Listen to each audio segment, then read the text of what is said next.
Բարև ձեզ Սիմոնյան փոքրիչության ալիքի հարգելի հետևորդներ, այսօր զրուցելու եմ ազգային ժողովրդավարական բևեռի խորհրդի անդամ Ժիրայր Սեֆիլյանի հետ։ Բարև ձեզ պարոն Սաֆարյան։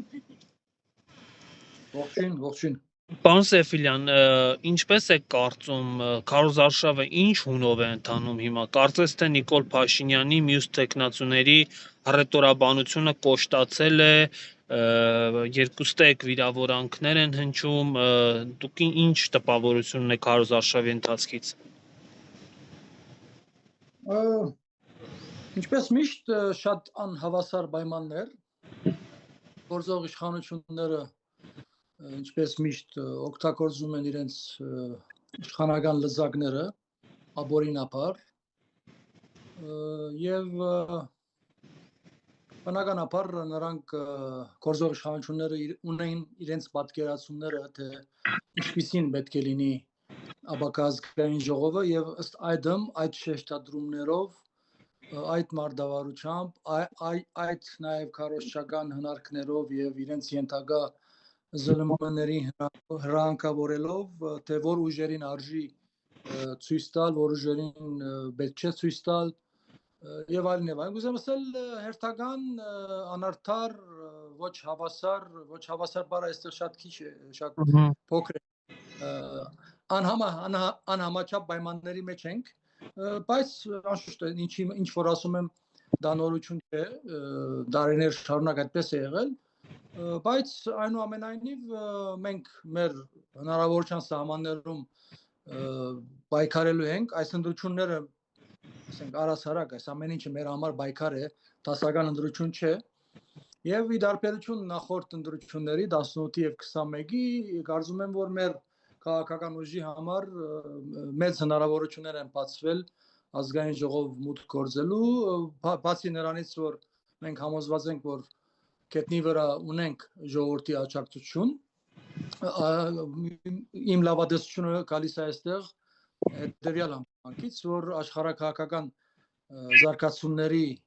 պատճառով, մասնավորապես այն համագարկը, որ երկար տարիներ գեղեցել է մեր երկիրը եւ մեր նման արտահամագարկային քաղաքական ուժերին թույլ չեն տվել, որ մուտք գործեն ազգային ժողով, կարծում եմ, որ 21 թվականից մինչ այսօր այս իմաստով շատ բան է փոխվել եւ այդ համագարկի թուլացման եւ այդ համագարկում արգա խորը ճգնաժամի պատճառով ես հնարավորություններ մեծ եմ տեսնում, որ այս անգամ նրանց չի հաջողվելու մեծ, այսպես ասած, մեծ չափով կամ շատ գոշ ձևով խոչընդոտելը մեր մուտքը ազգային ժողով, ինչպես դա արեցին 18 թվականին եւ 21 թվականին։ Նիկոլ Փաշինյանը արդեն կարծես թե ինչ որ խոստումներ է տալիս իր ընտրողներին, որ տարբեր մարտիկ կհայտնվեն բանտում եւ այլն եւ այլն։ Ձեր կարծիքով ինչ տեղի կունենա, երբ Նիկոլ Փաշինյանը ինչ որ սցենարով վերընտրվի, մեր ժողովուրդը ինչ ազդեցություններ կկրի։ Հասկանալի է, որ Փաշինյանը խոսում է ոչ իր մտքով, դա հրահանգավորած է նա կատարում այդ ամեն ինչը, մենք գիտենք, որ արդեն տարիներ է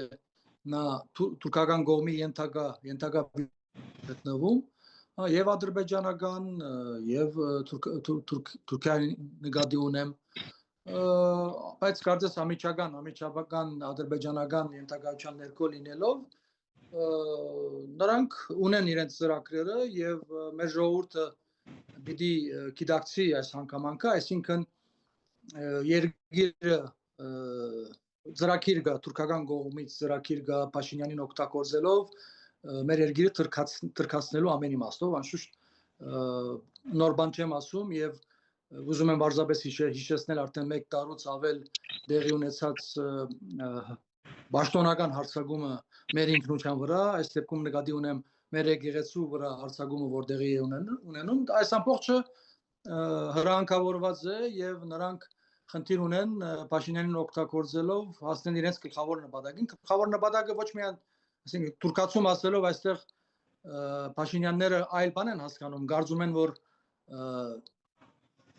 մեր էության հետ կապված ինչ արգա է դա չնջելով իրենք պիտի նաեւ հնարավորություն ունենան շարունակել կառավարելու Հայաստանը, իրենք չարաչար սխալվում են, որովհետեւ թուրքական կողմի Ադրբեջան եւ Թուրքիա տրանս նպատակը գլխավոր նպատակը ամբողջ Հայաստանը գուլտալն է ինչպես դա արեցին ինչպես վարվեցին Արցախի հետ մեր ժողովուրդը պիտի գիտակցի պիտի հասկանա այս վտանգը պիտի տեսնի ես կարծում եմ որ մեծամասամբ դա տեսնում է եւ երբեք իր ցայնը պետք չէ դա Փաշինյաններին Պարոն Սեֆիլյան, Նիկոլ Փաշինյանն ասում է, որ եթե ինքը չսկսվի, չընտրվի ներողություն, մինչև ամենաուշը սեպտեմբեր ամիս Ադրբեջանը կհարձակվի Հայաստանի վրա եւ կարծես թե Ադրբեջանի կողմից էլ կան այդ մեսիջները, որ իրենց թեկնածուն Նիկոլ Փաշինյանն է։ Այդ ռեալ վտանգը կա, որ Փաշինյանի չանցնելու դեպքում պատերազմ կսկսվի։ Ես հակառակ կարծիքին եմ եւ Կուզեմ այստեղ մի քանի փաստարկներ բերել, որ հակառակը, այսինքն եթե Փաշինյանը հանգարց եթե մնա իշխանության, պատերազմի հավանականությունը շատ բարձրանում է, շատ մեծանում է։ Փորձենք մի քանի պատճառներ հիշել, թե երբ են տեղի ունենում պատերազմները։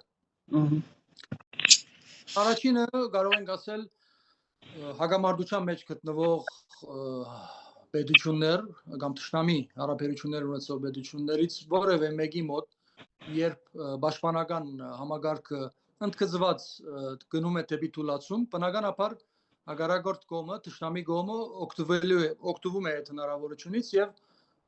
հարձակվելով փաստորեն դեղի անունին պատերազմ այս դեպքում ինչպես տեսնում ենք ամբողջությամբ համընկնում է գործող իշխանություններին այսօրվա այսինքն մենք գիտենք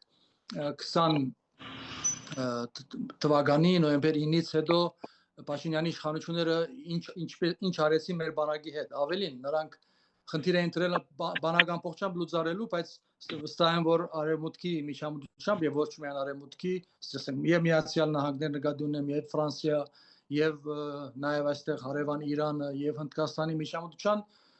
շնորհիվ դակավի մեր բանակը կա բայց բոլորի համար բարձր որ Փաշինյանները երազում են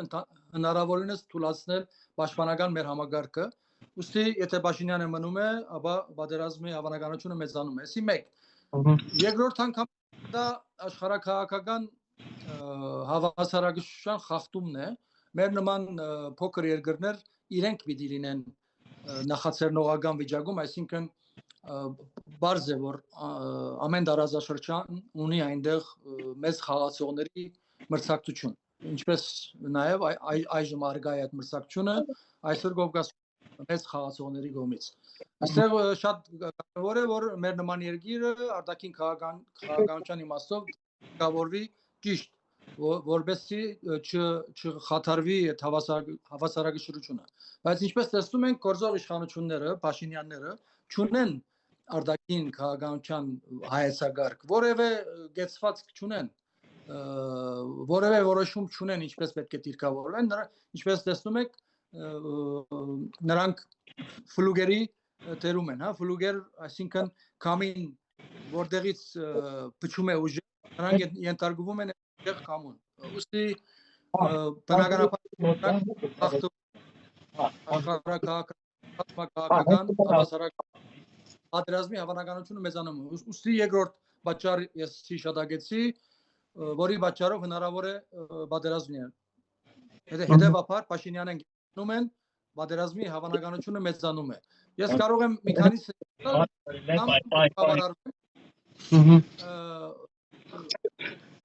հասկանում ենք որ գործ ունենք ուրեմն մի իշխանությունների գործակցել են գործում են ճշտամիների հետ այսինքն երբ հագամարտող կողմերի որևէ մեկի իշխանություն գործակցել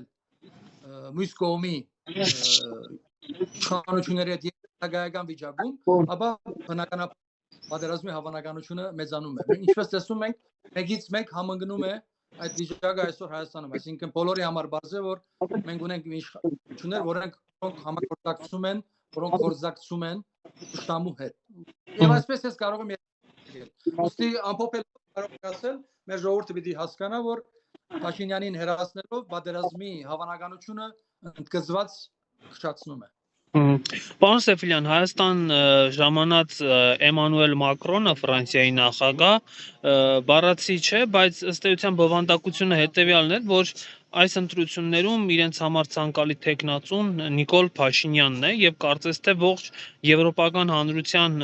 կողմից է ներկայացվում այս դիրքորոշումը։ Ձեր կարծիքով իմաստ ունի մասնակցել ընտրությունների այն պարագայում, երբ արդեն արևմուտքը հստակ նշում է, թե ով է իր տեխնացուն։ Անշուշտ իմաստ ունի, որովհետև այսօր այնինչի մասին, որ դուք խոսեցիք, դա փաստ է, որ Եվրոմիությունը այսօր աջակցողի դիրքում է գտնվում, բայց քանի որ գտնվում ենք խառնակ ժամանակներում,